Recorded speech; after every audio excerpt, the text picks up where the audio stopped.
blinding light of the breach pulses in time with the heartbeat of Aora. Your soul pulses in response.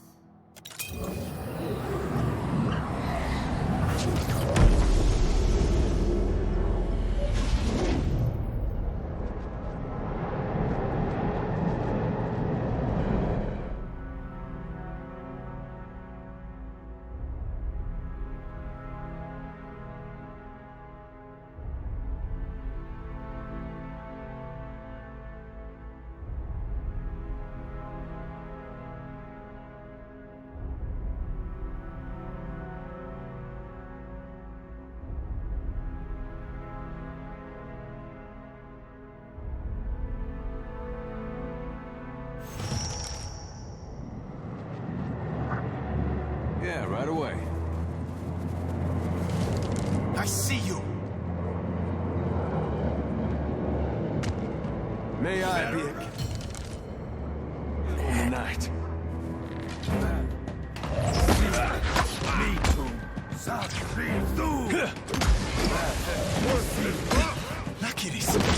Hey, that wasn't half bad. Watch. Come on!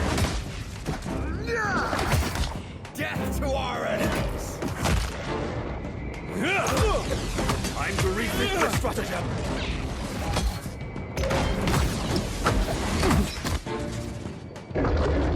I am ready now. I said worse and rough. You're mine.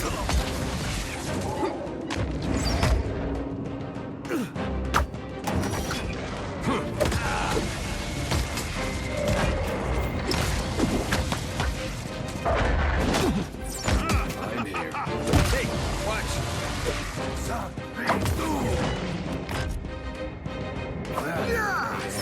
Help me.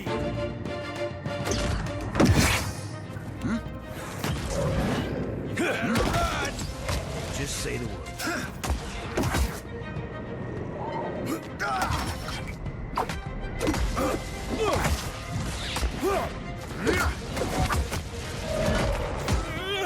This isn't as effective as you seem to think.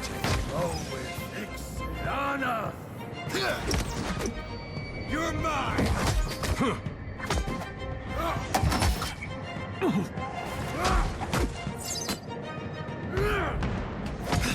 Nakiris.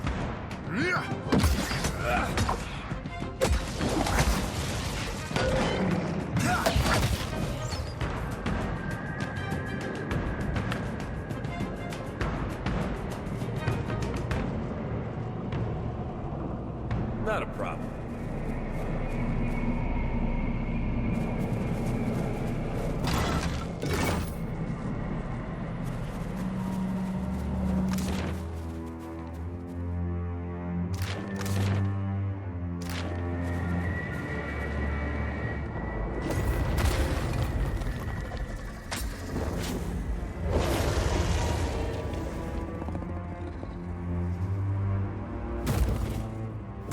You followed me into the abyss? Have you so little respect for the scant years your fragile form affords you? I know not why the short-sightedness of Kith continues to surprise me. Leave while the option remains, lest you be bound here as I am.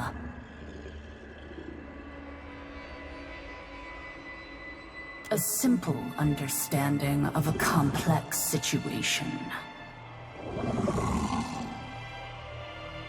Nor I in justifying myself.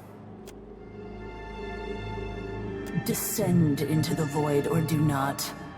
I care neither way. But know that within its depths do all things encounter their endings.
Just say the...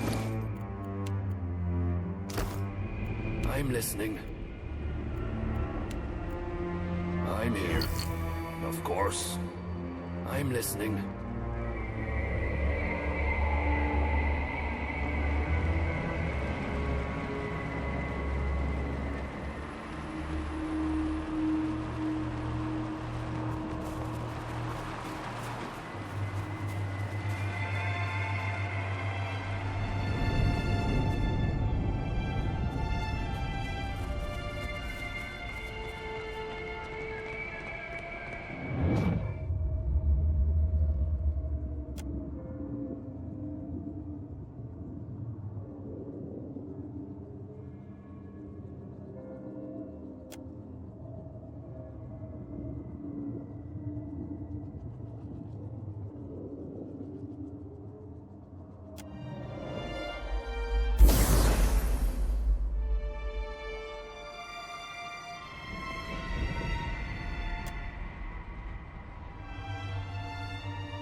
You trespass.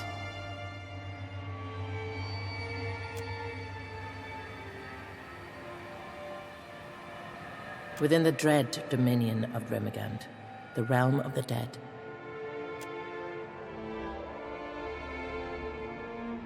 You retain yourself, your life, your awareness, your soul. How?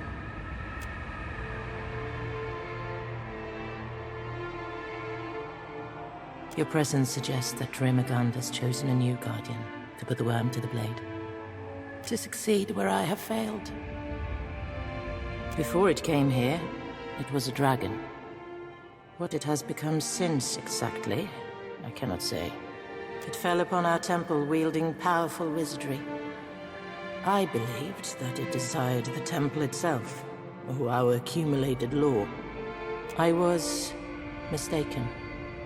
Ramakant gifted our people with a beat mouth that we might yield to him.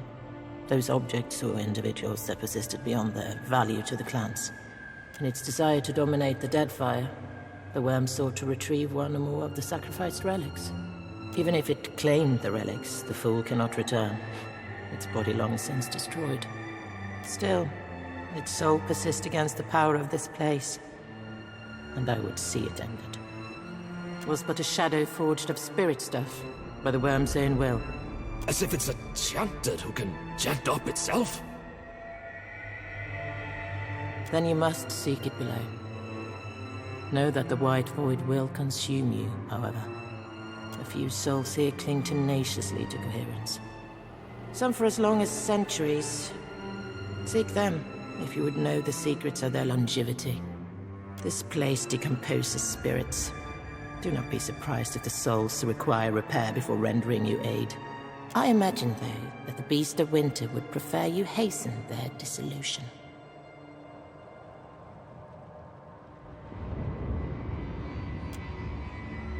In its desperate thrashing, the worm has scattered this ruined realm. You may find your way stymied as you proceed. Do not fear to forge the path you seek.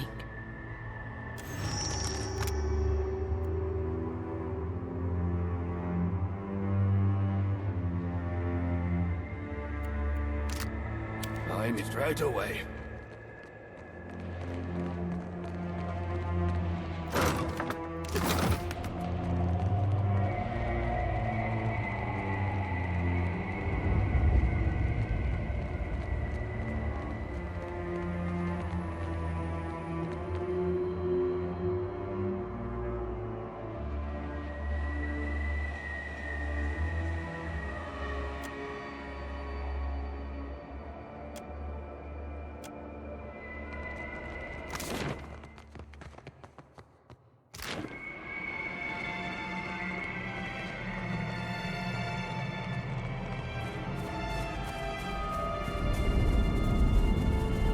Greetings again, walker between worlds. Was there something else you wish to ask? I can tell you of but 3. There are others, but they exist beyond my ken. Each reflects the souls within, spirits adrift upon the calamity that claimed them. Some souls cling more tightly than others. A drowned kingdom of salt and coral. a copper realm, chained in questions. These were here when I arrived. The third realm is young yet, and as hot as a festival flame. Yes, and also no, more the echo of the kingdom's end. The whole of it fell in one great calamity, I think. The stubborn blindness of its chieftain has kept it suspended above the void for centuries or longer. It is the eldest of the realms accessible from here, and the most thoroughly decayed. I know no other words for it. Agonized screams echo through its halls, and great machines churn above massed querents. It is an ancient nightmare, sustained by the bitterness and spite of the kith within. Fresh and raw, that wound. In its agony, it revisits itself. There were, in the past, I remember a palace of golden smoke. Gone now, a temple of shifting halls. Also gone. These realms fell away, consumed by the white void. I know not how long ago.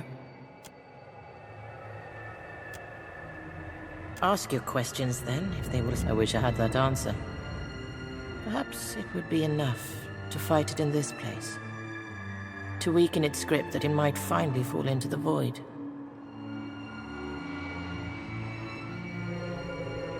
Perhaps it found the relic it sought, its soul clinging to that object in place of an earthly form.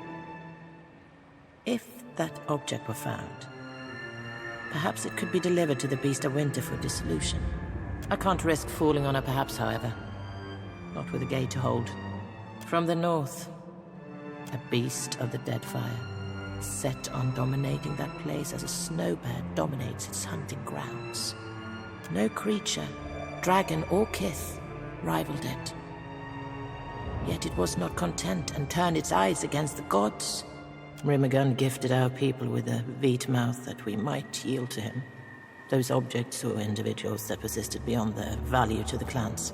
In its desire to dominate the Deadfire, the worm sought to retrieve one or more of the sacrificed relics. Even if it claimed the relics, the fool cannot return. Its body long since destroyed. I do not. It ate a wizard, perhaps? Yes, even before it came to us, tales had reached us from the north. The worm's abilities were not limited to its fangs, claws, and breath. It commanded eldritch energies.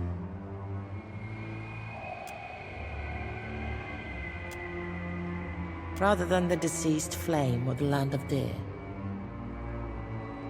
We Glamfellan simply call it the land. Outsiders call it the white that wends. Likely because much of it is white and can be difficult to navigate for the uninitiated. How does a person explain their home when they've only ever seen it with their own eyes?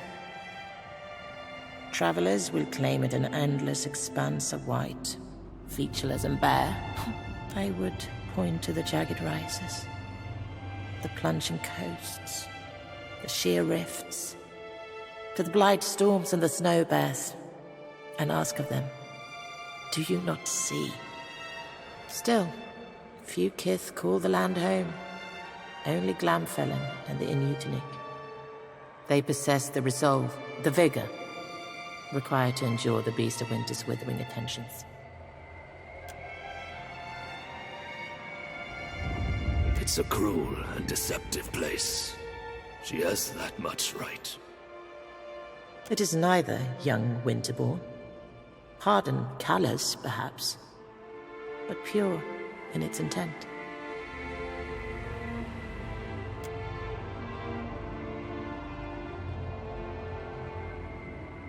Haven't we wasted enough time picking at this spiritual scar? Let us get on with slaying this dragon, or closing this portal, or whatever it is you'd have us do.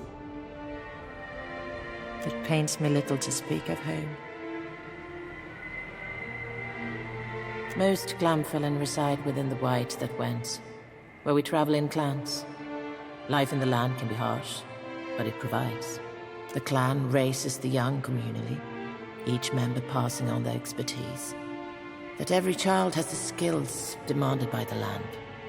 Each clan is as much family as nation. I have little experience with the shelter folk of Glamfath. They do not welcome us among the lands.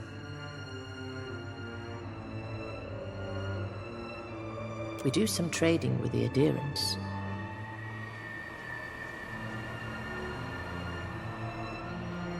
We have long venerated Ramakant as the eldest, strongest, and wisest of the gods. He claimed the land as his kingdom, and we as his people. My elders taught that we fell from the beast of winter's fur as it marched across the land. The first Glamfellan, equal parts salt, snow, and divine spirit. Prayer, song, dance, sacrifice, the use of blessed relics, the defense of sacred sites. Our priests augur his will in the entrails of the slain. They guide our travels across the land, and we embrace the inevitable difficulties that ensue. Like all endings, he was inevitable from the beginning. The babe of spring demanded a beast of winter. My mother told me once that she believed them one and the same. That, like you, like me, Ramakant was born to die. Unlike us, however. His birth gave birth to birthing, and his death will end death. He lit the flame, and he shall bury the ashes. They each sing their song. The flame keeps us warm, the sea provides fish, the land flesh. Each provides temporary comfort against the cold, and we thank them for their gifts. But only Ramakant awaits us in the white void. I love the land and I love my people. But that life ended long ago, as all things do. I'm here, of course. You intend to go there, as you are, without whatever protection the souls of this place can provide.